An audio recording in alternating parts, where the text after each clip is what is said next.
Mi, kau kalau keluargaku lagi ngomong, lagi nasihatin kau nggak usah ngelawan kau. Nggak usah protes kau sama orang itu kau. Kayak mana Umi nggak ngelawan, nggak protes? Semua keluargamu nyudutkan aku, ngeroyok semua orang itu. Sementara kau suamiku cuma diam aja, nggak ada kau bela aku.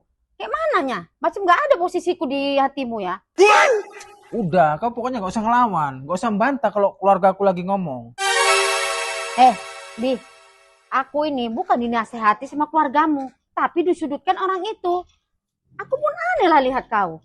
Kau ini suamiku, tapi nggak bisa kau melindungi aku. Seharusnya kau sebagai suamiku, kau harus melindungi aku. Kau harus membela aku. Bukan malah ikut-ikutan nyudutkan aku. Aku betul aja. Nggak kau bela. Apalagi aku salah.